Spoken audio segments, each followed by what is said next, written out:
এ তো ভর্তা নয়, যেন অমৃত। এই ভর্তা দিয়ে আপনি ভাত খেতে পারবেন 2 প্লেট। আপনার মুখে কোনো রুচি না থাকলে অবশ্যই এই ভর্তা রেসিপিটা ট্রাই করে দেখতে পারেন। এটা অসম্ভব মজার হয়, গরম ভাতের সাথে জাস্ট জমে যায়। আজকে আপনাদের সাথে একদমই ইউনিক একটা ভর্তা রেসিপি নিয়ে হাজির হয়ে গেলাম। আসসালামু আলাইকুম, কেমন আছেন সবাই? আশা করছি আল্লাহর রহমতে সবাই অনেক অনেক ভালো আছেন। লাইফস্টাইল অফ রিমা চ্যানেলে আপনাদেরকে আরও একবার স্বাগত জানাই। আশা করছি রেসিপিটা আপনাদের কাছে অনেক অনেক ভালো লাগবে। রেসিপিটা বানানোর জন্য আমি এখানে কয়েকটা পটল নিয়ে নিয়েছি। এখন পটলটাকে আমি ঠিক এভাবে খোসা ছাড়িয়ে নেব। খোসা একদমই আমি ফেলে দেব না, অল্প অল্প করে রাখবো। এই যে আমি কিভাবে করতেছি অবশ্যই দেখতে পাচ্ছেন। প্রতিটা পটল আমি এভাবে খোসা ছাড়িয়ে নিয়েছি। এখন আমি পটলগুলোকে থেতো করে নেব। আপনারা চাইলে পাটায়ও থেতো করে নিতে পারেন। আমি এই যে এখানে দিয়ে থেতো করে নেব। একে একে সবগুলো পটল একে একে দিয়ে দিচ্ছি। এরপর আমি থেতো করে নিচ্ছি। অবশ্যই পটলগুলোকে ভালো করে থেতো করে নিতে হবে। এই যে আমি একে একে থেতো করে নিচ্ছি। এটা পাটায় আরও ভালো হবে, আমি পাটায় থেতো করলাম না, আপনারা চাইলে পাটায় থেতো করে নিতে পারেন। আমার একে একে সবগুলো পটল থেতো হয়ে গেছে। এই যে আমি ঠিক এভাবে থেতো করে নিয়েছি। এখন আমি এখান থেকে উঠিয়ে নিচ্ছি।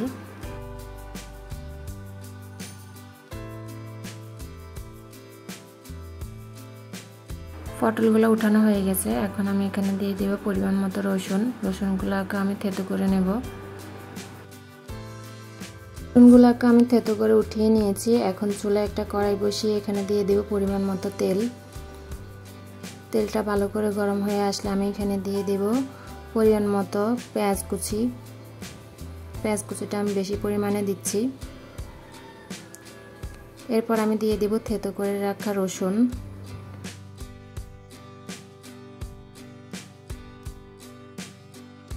এখন পেঁয়াজ রসুন ভালো করে নেড়ে চেড়ে আমি তেলের উপরে ভেজে নেব।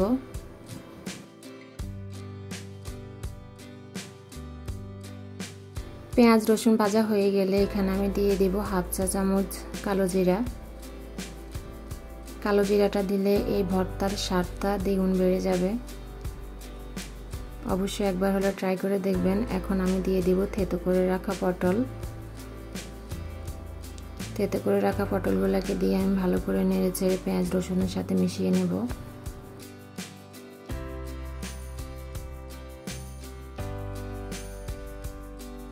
এটা ভালো করে মেশানো হয়ে গেলে এখন আমি এখানে দিয়ে দেব ফালি করে রাখা কাঁচামরিচ। ঝালটা আপনাদের স্বাদ অনুযায়ী আপনারা দিতে পারেন, চাইলে এখানে শুকনো মরিচটাও অ্যাড করতে পারেন। আমি কাঁচামরিচটা দিয়েছি। এখন এখানে অ্যাড করব আমি হাফ চা চামচ হলুদের গুঁড়া। এরপর আমি এখানে দিয়ে দেব স্বাদ মতো লবণ। এখন এটাকে আবার ভালো করে নেড়ে চেড়ে মিশিয়ে নেব।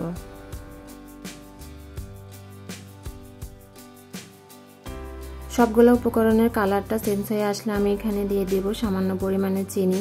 এই চিনিটা দিলে এই ভর্তার স্বাদটা একদমই অন্যরকম পাবেন আপনি। যে কোনো অতিথি আপ্যায়নে আপনি এই ভর্তার আইটেমটা রাখতে পারেন, খেয়ে সবাই আপনার প্রশংসা করবে। এটা খেতে অসম্ভব মজার হয়। এরপর আমি এখানে দিয়ে দেব যেটা মেন উপকরণ, এটা হচ্ছে এখানে আটা বা ময়দা গোলা পানি। এখানে সামান্য পরিমাণে আমি আটা নিয়ে এটা গুলে দিয়েছি, যেহেতু আমি পটলগুলোকে থেতো করে নিয়েছিলাম। এতে করে পটলের ভর্তাটা একদমই আঠালো হবে, খেতে জাস্ট অসাধারণ লাগবে এটা।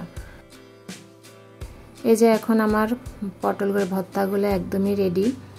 এখন আমি এটা চুলা থেকে নামিয়ে নেব। এই যে কেমন আঠালো হয়েছে দেখেন, জাস্ট অসাধারণ হয়েছে কালারটা।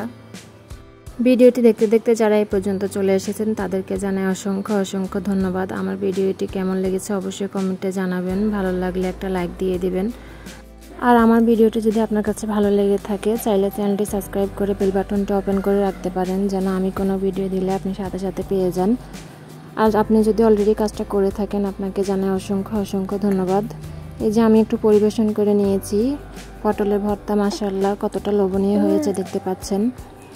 আজকের মতো আমি রিমা এখানে বিদায় নিচ্ছি। দেখা হবে অন্য কোনো রেসিপি নিয়ে অন্য ভিডিওতে। ততক্ষণে সবাই ভালো থাকবেন, সুস্থ থাকবেন।